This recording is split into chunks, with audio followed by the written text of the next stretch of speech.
मौर्य जी से कहूँगा एक विधायक होने के बाद जिससे टॉयलेट और शहर की नाली तक नहीं बनती है, वो दूसरों को चैलेंज देने से पहले अपने कामों और अपने कृत्यों पर झांक करके देखे।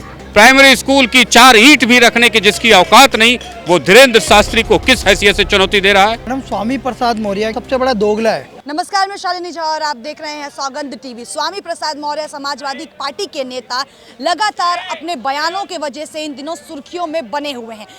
इस बार उन्होंने धीरेन्द्र शास्त्री को खुला चैलेंज दे दिया है और कह दिया है कि अगर उनमें ताकत है तो चीन का विध्वंस करके बताएं। पहले रामचरितमानस पर सवाल, तो अब धीरेन्द्र शास्त्री पर सवाल। चैलेंज दे दिया है, चीन का विध्वंस करके दिखाएं अगर शक्ति है तो। क्या कुछ कहना चाहेंगे?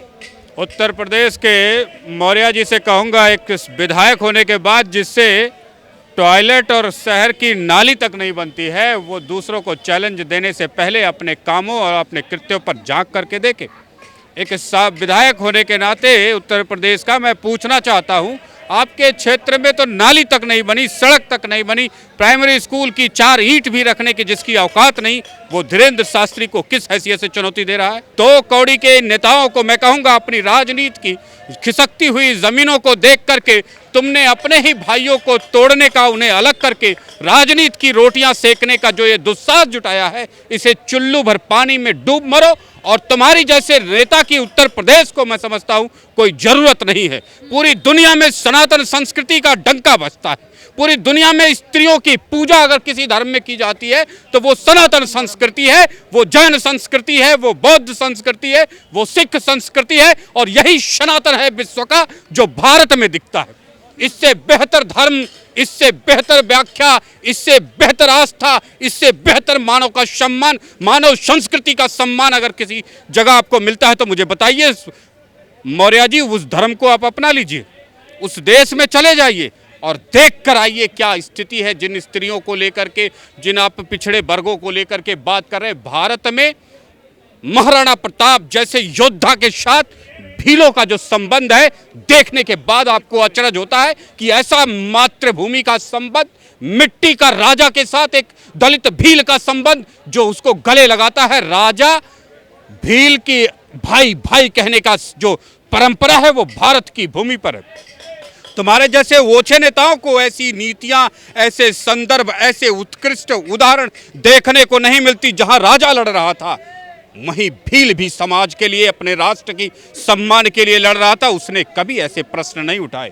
मातृभूमि का सम्मान उत्तर प्रदेश में योगी आदित्यनाथ के ऊपर चिढ़े और बिखरे पड़े हो जो तुम लोग, तुम्हें बता दूं, ये योगी आदित्यनाथ ने केवल जस्टिस को इस्टेब्लिश किया है, वो भी अपने हाथों से।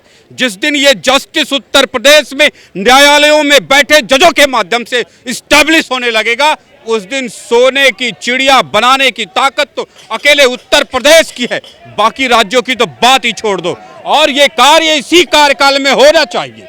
मैं योगी आदित्यनाथ से इतना कहूंगा कि जब तक आप अपने इस बुलडोजर को जस्टिस के माध्यम से, अदालतों के माध्यम से उन तमाम न्यायाधीशों को बर्खास्त करो जो जस्टिस के नाम पर सिर्फ तारीखें दे रहे हैं, सोने की चिड़िया ये भारत बन जाएगा।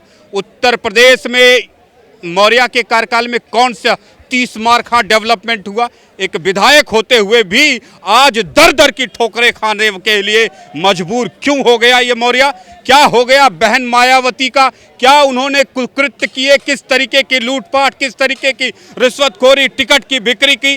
क्या ऐसा कौन सा संकट आ गया कि इस मौर्य को पहले बहुजन छोड़ के बीजेपी में, बीजेपी छोड़ के सपा में, सपा छोड़ के कौन से नरक में जाएंगे आप? अगर नीतियां सही होती, कर्तव्य सही होता, काम सही होता तो तुम जहां थे वहीं से लाइन चलती, वहीं से लाइन बनती और पूरा समाज इस मौर्य के पीछे होता। लेकिन आज ये मौर्य ने अपनी राजनीति में जो छीछा लेदर मचा रखी है, उसका नतीजा है कि सपा जैसी पार्टी में भी एडजस्ट करना मुश्किल है। इसलिए ऐसे मौर्य को मैं कहूँगा कि जरूरत नहीं है, कुछ 1-2 इलेक्शन और लड़ लीजिए, आपकी नीतियां, आपके विचार, आपके वक्तव्य ही आपके सही स्थानों का चुनाव कर देंगे और जा कर के वहां बढ़िया अपनी फोटो फ्रेम लगा के बैठ जाना कि हमने किस पर क्या लांछन लगाए, क्या हमने नीतियां अपनाई। राष्ट्र के लिए लड़ो ना, उत्तर प्रदेश के किसी विकास के लिए लड़ो ना, उत्तर प्रदेश के किसी गांव के विकास के लिए लड़ो। सांसद विधायक जैसी हैसियत होने के बाद एक प्राइमरी स्कूल बदलने की जिसकी क्षमता नहीं है, वो तुलसीदास पे सवाल उठाता है, धीरेन्द्र शास्त्री पर सवाल उठाता है, भारत की सनातन संस्कृति पर कल जाके सवाल उठाएगा, कहेगा ओबीसी मेरे साथ आ जाओ, SC ST मेरे साथ आ जाओ। ये उनके विरोध में, इनके विरोध में करके क्या करोगे? अरे तुम्हें तो इतना भी पता नहीं कि हिंदू कौन है, और तुम बात करते हो तुलसीदास की, बात करते हो उन चौपाइयों की जहाँ जिस संस्कृति में, जिस मिट्टी में स्त्रियां सदैव पूजी जाती हो। इतिहास से उठा लीजिए, राम के कार्यकाल से इस सृष्टि के निर्माण से लेकर के आज तक स्त्रियां पूजनीय हो, उसमें स्त्रियों के अपमान की बात तुलसीदास कैसे कर सकते हैं? जिस समाज में छोटा हो बड़ा हो, प्रकृति जीवों तक, कीड़े मकोड़ों तक के सम्मान की, सुरक्षा की, उसके जीवन सहचार्य जीवन के निर्माण की कल्पना हमारे शास्त्रों में ऋषि मुनियों के द्वारा की गई हो, वहाँ पर यह अन्याय कैसे हो सकता है? समाज में कुछ बुराइयां हमेशा रही, क्या आज बुराइयां नहीं हैं? आज उत्तर प्रदेश में या देश में कितने विधायक सांसद जो ईमानदार हैं, सब साले चोर हैं। अगर कहूँ तो यह अतिशयोक्ति नहीं होगी। तो ये बुराई है ना समाज में, एक लूटपाट है ना समाज में, तो इसे भी दुरुस्त करने की ज़रूरत है। वैसे ही समाज है, परिवार है, घर है, क्षेत्र है, जहाँ कहीं कुछ अच्छा होता है वहाँ कहीं बुरा होता है। जंगल में कहते हैं मंगल है, तो जंगल में रात को शेर और सियार भी बोलते हैं, उसका एक डर भी होता है। तो सुख और दुख, अच्छाई और बुराई समाज का हिस्सा है। उसे बेहतर बनाने की बजाय उसे और डिरेल करके, समाज को विघटित करके, तोड़ करके, चलती फिरती अर्थव्यवस्था का जिस तरीके से नाश कर दिया है आप लोगों ने, ऐसी व्यवस्था के साथ किसी विधायक सांसद का उत्तर प्रदेश में जन्म ही ना हो तो बेहतर है। मैडम, स्वामी प्रसाद मौर्य की तो राजनीति समाप्त हो चुकी है, तो सबसे बड़ा दोगला है। बसपा में था तब इसने कभी भी रामचरितमानस पे एक प्रश्न चिन्ह नहीं लगाया। बीजेपी में आया तो जय श्री राम बोलता था सुबह से लेकर रात तक। इसकी बेटी बीजेपी से सांसद है बदायूं से मैडम, आपको पता है, संघमित्रा मौर्य, और वो जय श्री राम बोलती है। ये तो सत्ता की मलाई चाटने वाले घाघ नेता हैं, ये अवसरवादी नेता है। इसके बेटे के लिए विधायक की टिकट मांगी थी, योगी जी ने मना कर दी। भैया परिवार में एक या दो लोगों को टिकट दी जा सकती है, इन्हें टिकट नहीं मिली तो सपा में चले गए। अब वहाँ पे मुंह से उल्टियाँ कर रहे हैं, करने दो, कोई इन पे भाव नहीं देगा। देखो धीरेन्द्र कृष्ण शास्त्री जी का कद बहुत बड़ा है, हमारे पूजनीय तुलसीदास जी का कद बहुत बड़ा है। ये दो कौड़ी के नेता उन पे टिप्पणी करेंगे, कौन पूछ रहा है इन्हें? इनका तो सत्ता में से पत्ता साफ हो जाएगा। जब मुलायम सिंह यादव, उन्होंने सत्ता सौंपी थी अखिलेश यादव को, अखिलेश यादव की कोई औकात नहीं है। 2014 चुनाव आ रहे लोकसभा, फिर भैया बबुआ ये दोनों आ गए, राहुल गांधी और वो 2017 विधानसभा आ रहे, फिर 2019 में बुआ और बबुआ फिर हारे, फिर आगे 2022 में घूम रहे थे, चाचा को लात मारी, चाचा ने अलग पार्टी बनाई, फिर चाचा साथ आए, फिर हारे। ये तो जीतने की भी औकात नहीं है, ऊपर से ये ले लिया भस्मासुर।